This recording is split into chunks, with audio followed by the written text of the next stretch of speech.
नमस्ते।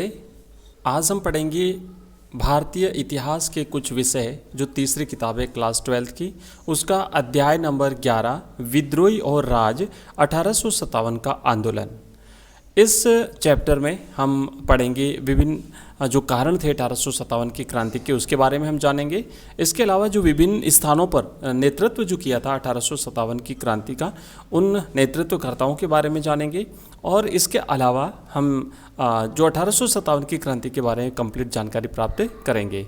इसके पीडीएफ के लिए आप हमारा ऐप डाउनलोड कर लीजिए। एजुकेशन राइज नाम से हमारा ऐप है, प्ले स्टोर पर अवेलेबल है और लिंक इस वीडियो के डिस्क्रिप्शन में आपको मिल जाएगा। हमारे ऐप में आपको मिलेगी पीपीटी, इसके अलावा पीडीएफ में नोट्स आपको मिलेंगे, ऑनलाइन टेस्ट देने की सुविधा मिलेगी, कंप्लीट वीडियो लेक्चर्स मिलेंगे और मॉडल पेपर्स भी आपको वहाँ पे मिलेंगे। आइए देखते हैं। 1857 का संग्राम ब्रिटिश शासन के खिलाफ एक बड़ी और अहम घटना थी। आपको पता होगा कि इससे 100 साल पहले यानी 1757 में प्लासी का जो युद्ध हुआ था, उसी के साथ अंग्रेज़ों की एक प्रकार से शासन करने की नींव पड़ती है भारत में। और उसके 100 साल बाद 1857 का जो ये स्वतंत्रता संग्राम होता है, हालांकि ये एक सैनिक विद्रोह के रूप में शुरू हुआ था, लेकिन बहुत ही जल्दी इसने जो है एक जन विद्रोह का रूप धारण कर लिया था। इसलिए हम इसे प्रथम स्वतंत्रता संग्राम के नाम से भी जानते हैं। इस क्रांति की शुरुआत 10 मई 1857 को मेरठ से हुई थी और धीरे धीरे ये विद्रोह जो है कानपुर, बरेली, झांसी, दिल्ली, अवध आदि स्थानों पर फैल गया। क्रांति की शुरुआत तो एक सैनिक विद्रोह के रूप में हुई थी, लेकिन धीरे धीरे इसने जन विद्रोह का रूप धारण कर लिया और इसे हम भारत का प्रथम स्वतंत्रता संग्राम भी कह सकते हैं। यहाँ पर हम जानेंगे कि जो ये जो स्वतंत्रता संग्राम था, इसके विभिन्न जो नेतृत्वकर्ता थे उनके बारे में जानेंगे। जैसे आपने नाम सुना होगा झांसी की रानी लक्ष्मीबाई के बारे में, बहादुर शाह जफर जिन्होंने दिल्ली से नेतृत्व किया था, मंगल पांडे जिन्हें प्रथम स्वतंत्रता सेनानी के रूप में याद किया जाता है। इसी के साथ पेशवा, बाजीराव और नाना साहेब, इन सभी ने इस आंदोलन को नेतृत्व जो है वो प्रदान किया था। अब यहाँ पर आप देखेंगे कि जो 1857 का जो विद्रोह था, है ना, ये ब्रिटिश शासन के खिलाफ, ब्रिटिश सरकार के खिलाफ एक बड़ी और अहम घटना थी। और इसमें जो है शुरुआत जो है वो 1857 को 10 मई मेरठ छावनी से हुई थी। धीरे धीरे ये विद्रोह फैलता फैलता कानपुर, बरेली, झांसी, दिल्ली, अवध आदि स्थानों पर फैल गया था। एक युद्ध का एक दृश्य आप देख सकते हैं। एक तरफ अंग्रेज़ सैनिक हैं और दूसरी तरफ विद्रोही जो है अंग्रेज़ों के विद्रोही या फिर स्वतंत्रता सेनानी हम कहेंगे इनको। शुरुआत की बात अगर करें, मेरठ में जो ये विद्रोह शुरू हुआ था और उसके बाद मेरठ के जो विद्रोही सैनिक थे वो सबसे पहले दिल्ली पहुंचते हैं। मेरठ छावनी में सिपाहियों के विद्रोह के बाद जब सिपाही लाल किले के फाटक पर पहुंचते हैं तो मुगल सम्राट बहादुर शाह जफर नमाज पढ़ कर के उठते हैं तो देखते हैं कि सिपाहियों का हो हल्ला हो रहा है। सिपाही बहादुर शाह जफर को जानकारी देते हैं कि हम मेरठ के अंग्रेज़ों को मार करके आए हैं, क्योंकि वह हमें कारतूस के लिए मजबूर कर रहे थे। तत्कालिक कारण जो इसका माना जाता है, कारतूस जो होता था उसमें गाय और सूअर की चर्बी लगी हुई होती थी। तो इससे क्या होता था कि इन्होंने ये मान लिया कि ये हमारा धर्म भ्रष्ट करने की सरकार की एक चाल है। कुछ सिपाहियों ने तो दरबार के शिष्टाचार का भी पालन नहीं किया और जाकर बहादुर शाह जफर से आशीर्वाद मांगा और इस विद्रोह पर वैधता हासिल कर ली। तो इस रूप में क्या हुआ कि बहादुर शाह जफर ने भी जो है वो दिल्ली में विद्रोहियों का नेतृत्व स्वीकार कर लिया और इस तरीके से नेतृत्व जो है वो ये जो विद्रोह जो है वो आगे बढ़ना शुरू हुआ। 19वीं सदी के दौरान ईस्ट इंडिया कंपनी का भारत के एक बड़े हिस्से पर कब्जा हो चुका था। जैसे जैसे ब्रिटिश शासन का भारत पर प्रभाव बढ़ता गया, वैसे वैसे भारतीय जनता के बीच ब्रिटिश शासन के खिलाफ असंतोष फैलता गया। आप देख सकते हैं युद्ध का एक दृश्य है।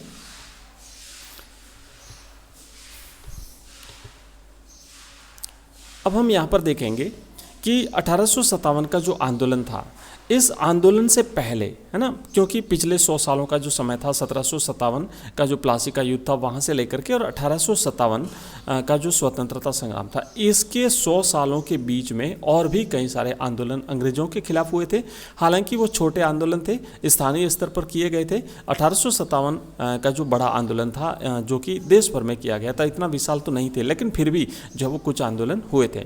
तो 1857 के आंदोलन से पहले देश के विभिन्न भागों में अंग्रेजों के खिलाफ विभिन्न आंदोलन हो चुके थे। उनमें से कुछ इस प्रकार हैं, जैसे बात करते हैं 18वीं सदी के अंत में उत्तरी बंगाल में सन्यासी आंदोलन, और बिहार एवं बंगाल में चोनार आंदोलन भी हो चुका था।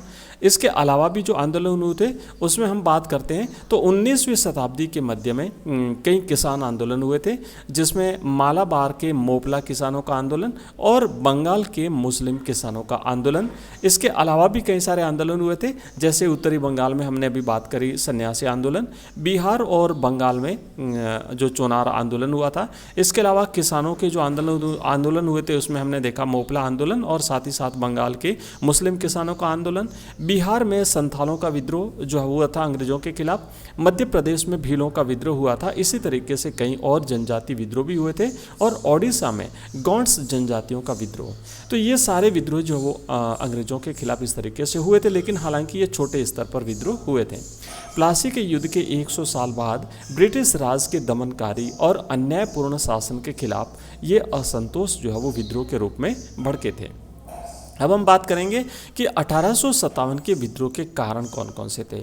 तो इनको हम अलग अलग भागों में विभाजित करेंगे। हम देखेंगे कुछ राजनीतिक कारण थे, कुछ आर्थिक कारण थे, कुछ सामाजिक और धार्मिक कारण थे इस विद्रोह को भड़काने के लिए, कुछ सैनिक कारण भी थे, और फिर तात्कालिक कारण भी हम देखेंगे कि आखिर तात्कालिक कारण क्या था जिससे इस विद्रोह की जो है वो शुरुआत होती है। सबसे पहले हम बात करेंगे 1857 के विद्रोह के राजनीतिक कारणों की बात करते हैं कि राजनीतिक कारण कौन कौन से थे। अगर हम राजनीतिक कारणों पर दृष्टि डालें तो हम देखेंगे कि लॉर्ड डलहौजी की जो गोद निषेध प्रथा थी, या फिर जिसे हड़प नीति कहते हैं, इस हड़प नीति जो है वो एक प्रभावशाली राजनीतिक कारण था। अंग्रेजों की विस्तारवादी नीति या साम्राज्यवादी नीति के लिए ये जो प्रथा थी इन्होंने लागू करी थी, गोद निषेध प्रथा। इसका अर्थ ये था कि अगर किसी राजा के जो है वो संतान अगर नहीं होती थी तो राजा गोद नहीं ले सकता था। गोद ली हुई संतान को अंग्रेजों ने गोद ली हुई संतान को राजा मानने से इनकार कर दिया। तो इसके तहत जो है कई सारे जो राज्य थे उनको अंग्रेजी साम्राज्य में मिला दिया गया। नाना साहब की पेंशन को रोक दिया गया और अवध पर कुशासन का आरोप लगा करके अवध को अंग्रेजी साम्राज्य में मिला दिया गया। हालांकि अवध जो है इनका विश्वास पात्र था और अवध लेकिन इसका जब विलय कर दिया गया तो कई सारे इनका विलय करने के बाद इनकी सेना को वहाँ भंग कर दिया गया। इसके जो कई सारे बुद्धिजीवी लोग थे वो बेरोजगार हो गए। तो इस तरीके से राजनीतिक कारण जो है वो जिम्मेदार रहे थे। हम यहाँ पर देखते हैं जैसे राजनीतिक कारणों में लॉर्ड डलहौजी की हड़प नीति और विस्तारवादी नीति, इसके तहत रानी लक्ष्मीबाई के दत्तक पुत्र को झांसी की गद्दी पर नहीं बैठने दिया गया। इसी नीति के तहत अंग्रेजों ने सतारा, नागपुर और झांसी को अंग्रेजी साम्राज्य में मिला दिया गया। कुशासन का आरोप लगा करके अवध का ब्रिटिश साम्राज्य में विलय कर दिया गया। बाजीराव द्वितीय के दत्तक पुत्र नाना साहिब की पेंशन रोक दी गई। बहादुर शाह द्वितीय के वंशजों को लाल किले में रहने पर पाबंदी लगा दी गई। तो इस तरीके से राजनीतिक कारण थे, इससे असंतोष जो है वो पनपा। और शासक वर्ग जो थे उस समय जो राज परिवार थे उनके मन में भी अंग्रेजों के खिलाफ विद्रोह पनपा। सैनिकों के मन में भी विद्रोह की भावना, असंतोष की भावना उत्पन्न हुई। आम जनता के मन में भी अंग्रेजों के खिलाफ असंतोष की भावना उत्पन्न हुई। अब हम देखेंगे कुछ सामाजिक और धार्मिक कारण भी थे। सामाजिक और धार्मिक कारणों में अगर बात करें तो भारत में तेजी से पैर पसारती पश्चिमी सभ्यता। मिशनरियों ने पूरे भारत में धर्म परिवर्तन करना शुरू कर दिया था। तो इस तरीके से लोगों ने एक प्रकार से सामाजिक रूप से लोग डर गए कि हे हम सबको ईसाई बनाना चाहते हैं। कुछ प्रथाओं को समाप्त करने पर लोगों के मन में असंतोष फैल गया, जैसे सती प्रथा को समाप्त करना है। इस तरीके से कई सारी प्रथाएं जो कुरीतियाँ थी समाज में, तो इससे हिंदू धर्म के लोग जो है वो अपनी आस्था पर इन्होंने चोट समझ करके और इनके खिलाफ इन्होंने विद्रोह करना शुरू कर दिया। ईसाई मिशनरियों की वजह से भारतीय जनता में असंतोष उत्पन्न हुआ। सती प्रथा का अंत कर दिया। बाल विवाह पर अंग्रेजों द्वारा रोक लगाई जाने के कारण हिंदुओं ने इसे अपनी आस्था के विरुद्ध मान करके अंग्रेजों से विरोध कर दिया। समुद्र पार गमन यानी कि समुद्र पार करके दूसरे स्थान पर भेजा जाना, और धर्म परिवर्तन को प्रोत्साहन देना, ये कुछ ऐसे सामाजिक और धार्मिक कारण थे जिससे लोगों के मन में, जनता के मन में, शासक वर्ग के मन में, सैनिकों के मन में असंतोष का भाव जो है वो धीरे धीरे बढ़ता गया। अब हम बात करेंगे 1857 के विद्रोह के कुछ आर्थिक कारणों की बात करेंगे। तो आर्थिक कारण में सबसे बड़ा कारण तो था राजस्व। राजस्व प्राप्त करने के लिए अंग्रेजों ने बहुत भारी टैक्स लगा रखे थे और जनता पर अत्याचार हो रहा था। राजस्व संग्रहण के नियम बड़े कठोर थे। साहूकारों के द्वारा जो कर्ज दिया जाता था, हालांकि पहले तो बड़ी मुश्किल से मिलता था, और कर्ज मिलता भी था तो वो कर्ज से कभी जो है वो बाहर नहीं निकला जा सकता था। हस्तशिल्प उद्योगों को नष्ट कर दिया। ब्रिटेन में तैयार माल जब भारत आता था तो यहाँ पर जो हाथ से तैयार माल होता था वो क्वालिटी में इतना बढ़िया नहीं होता था और महंगा भी पड़ता था, तो इसलिए भारतीय उद्योग, जो हस्तशिल्प उद्योग थे, उनको नष्ट कर दिया गया। ये आर्थिक कारण थे जिस वजह से जो है वो जनता में असंतोष पनपा। आर्थिक कारणों में हम बात करेंगे राजस्व नीति। अंग्रेजों के द्वारा लागू की गई जमींदारी व्यवस्था के कारण किसानों और जमींदारों का शोषण हुआ। हस्तशिल्प उद्योगों का पतन। इंग्लैंड में औद्योगिक क्रांति के कारण मशीनों से बना सस्ता माल भारत आने के कारण भारतीय हस्तशिल्प उद्योगों का पतन हो गया। व्यापारिक नीति। अंग्रेजों की व्यापारिक नीति के कारण भारत का विदेशी व्यापार लगभग समाप्त हो गया, जिससे भारतीय व्यापारियों को बहुत बड़ा नुकसान हुआ। इसके अलावा भी आर्थिक कारणों में बात करेंगे भारतीय धन का निर्गमन और जमींदारों का अत्याचार। इस तरह से अंग्रेजों की नीति ने भारतीय किसानों को उजाड़ दिया। रेतवाड़ी क्षेत्रों में किसानों की हालत भीख मंगों जैसी हो गई। शिल्पियों और दस्तकारों को बेरोजगार बना दिया, क्योंकि ब्रिटेन में जब औद्योगिक क्रांति हुई तो वहाँ से जो उत्पादित माल होता था वो भारत आया, और वो माल जो है वो सस्ता होने के कारण ये जो है वो शिल्पी और जो मध्यम छोटे जो उद्योग थे भारत के, वो बर्बाद हो गए और व्यापारियों का व्यापार चौपट कर दिया गया और जमींदारियां समाप्त कर दी गई। एक तरह से हम देखें तो संपूर्ण भारतीय समाज जो है इस अंग्रेजों के खिलाफ हो चुका था। अब हम बात करेंगे सैनिक कारणों की। सैनिक कारणों में अगर हम बात करें तो एक ही रैंक के भारतीय सिपाही को यूरोपीय सिपाहियों के मुकाबले कम वेतन दिया जाता था। पहली बात तो ये थी कि भारतीय जो सेना होती थी, इनकी सेना में भारतीय सिपाही ज़्यादा थे, और भारतीय सिपाही ज़्यादा होने के बावजूद उनको वेतन कम दिया जाता था। यूरोपीय सिपाहियों की अपेक्षा उन्हें मान सम्मान कम मिलता था। उन्हें जो है वो दूर दराज के क्षेत्रों में सेवा करने के लिए भेजा जाता था, और इस तरीके से कई सारी इनके साथ में समस्याएं थी। भारतीय सिपाही को सूबेदार रैंक के ऊपर प्रोन्नति नहीं मिल सकती थी, यानी जब प्रमोशन होता था तो भारतीय सिपाही को ज़्यादा से ज़्यादा सूबेदार बनाया जा सकता था, लेकिन ब्रिटिश सैनिक जो है वो प्रमोशन पा करके बड़े से बड़े अधिकारी पद पर पहुंच जाते थे। भारतीय समाज के विभिन्न अंग हमारे सैनिकों का अपमान, मतलब हम जो सैनिक थे उनका अपमान होता था। भारतीय सैनिकों को ब्रिटिश सैनिकों से कमतर माना जाता था। भारतीय सैनिकों को ब्रिटिश सैनिकों की अपेक्षा कम वेतन दिया जाता था। भारतीय सैनिकों को सूबेदार पद से ऊपर प्रमोशन नहीं मिलता था। सामरिक स्थलों पर अधिकार करने के कारण भारतीय सिपाहियों के मन में असंतोष का भाव पैदा हो गया। भेदभाव की नीति। अंग्रेज शासन काम, समान वेतन और समान नियम पर विश्वास नहीं करते थे, और भारतीय सिपाहियों को अपने घरों से दूर जो वो सेवाएं देनी पड़ती थी।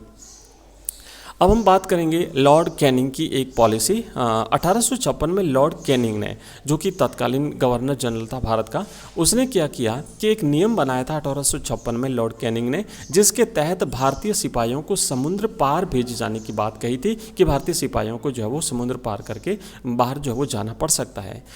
इससे क्या हुआ कि जो बंगाल आर्मी थी उसमें उच्च समुदाय के लोग भी सेना में अपनी सेवाएं दे रहे थे, और उनका ये मानना था कि समुद्र, मतलब उनके लिए समुद्र पार करने की बात वर्जित थी, है ना। और उनका ये मानना था कि अगर उन्होंने समुद्र पार कर लिया तो उनका वो धर्म जो है वो भ्रष्ट हो जाएगा या फिर वो अपवित्र हो जाएंगे, इस तरीके की बातें थी। तो लॉर्ड कैनिंग का जो ये नियम था, इस नियम के मुताबिक भारतीय सिपाहियों को शक हुआ कि ब्रिटिश सरकार इनका धर्म भ्रष्ट करना चाहती है। इससे सैनिकों में असंतोष की भावना पनपी। अवध के ब्रिटिश साम्राज्य में विलय के बाद अवध की जो सेना थी उसे भंग कर दिया गया, तो इससे भी सैनिकों में असंतोष का भाव पनपा। अब हम बात करेंगे तात्कालिक कारण, जो कि महत्वपूर्ण कारण है और सबसे बड़ा कारण था इस स्वतंत्रता आंदोलन या फिर 1857 की क्रांति की शुरुआत का। और यह वह काल था जब एनफील्ड राइफलों का सर्वप्रथम प्रयोग हो रहा था, जिसके कारतूसों पर चर्बी लगी होती थी। और ऐसा माना जाता था कि जो चर्बी है ये सूअर और गाय के चमड़े की लगी होती है। सैनिकों को इन कारतूसों के प्रयोग से पूर्व दांत से रैपर को काट करके लोड करना होता था। जनवरी 1857 में यह सूचना बंगाल सेना में पहुंच चुकी थी। दमदम तोपखाने में कार्यरत एक खलासी ने एक ब्राह्मण सिपाही को बताया कि कारतूस में प्रयुक्त चर्बी सूअर और गाय की है। इस सूचना ने हिंदू और मुसलमान दोनों ही नाराज होकर इन कारतूसों के प्रयोग से इनकार कर दिया था। अब ये जब 1857 की क्रांति एक प्रकार से तैयार थी, क्रांति के लिए सब लोग तैयार थे, तो इसकी शुरुआत कैसे हुई, बगावत शुरू कैसे हुई, इसके बारे में हम जानेंगे। तो बगावत जब शुरू हुई तो इसके लिए क्या हुआ कि कई जगहों पर शाम के समय तोप का गोला दागा गया, कहीं जगह बिगुल बजाए गए, कहीं शस्त्रागार पर कब्जा कर लिया गया, कहीं सरकारी खजाने को लूटा गया, सरकारी इमारतों पर हमला किया गया, जैसे जेल, कोषागार, टेलीफोन कार्यालय, रिकॉर्ड रूम, बंगले, सभी अभिलेखों को धुंधला कर दिया गया। अब हम बात करेंगे इस विद्रोह के जो प्रमुख नेता थे, 1857 के विद्रोह के प्रमुख नेता, जिसमें बात करते हैं दिल्ली की, तो दिल्ली में बहादुर शाह जफर ने इस विद्रोह का नेतृत्व किया था।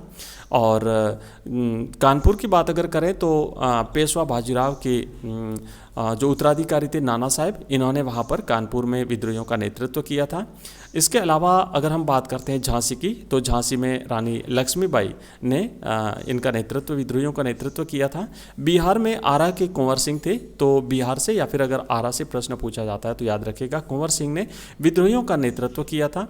और इसके अलावा अवध की अगर बात करें तो अवध में नवाब वाजिद अली शाह, इन्होंने जो है वो वहाँ पर विद्रोह का नेतृत्व किया था। और इसके अलावा एक बाबा शाहमल तोमर, इन्होंने भी जो है वो नेतृत्व दिया था विद्रोहियों को। तो ये हमने देखा कि 1857 की क्रांति शुरू कब हुई थी, शुरू होने से पूर्व की परिस्थितियाँ कैसी थी, इस शुरू होने के लिए क्या क्या कारण जिम्मेदार थे, और विद्रोहियों के जो प्रमुख नेता थे उनके बारे में हमने जाना। बाकी का जो चैप्टर है वो हम नेक्स्ट वीडियो में लेंगे।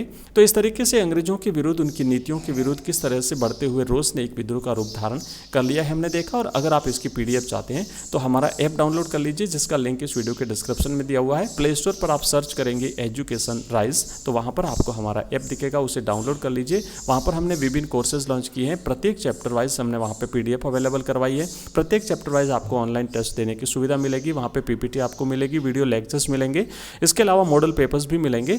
अगर आपको वीडियो पसंद आए तो इस चैनल को सब्सक्राइब जरूर करके जाइए, अपने दोस्तों के साथ शेयर करिए। मिलते हैं नेक्स्ट वीडियो में, तब तक के लिए बाय। लेकिन शाम को 8:30 बजे रोजाना होती है हमारी लाइव क्लास, जिसे ज्वाइन करना बिल्कुल भी मत भूलिएगा। Thank you, bye.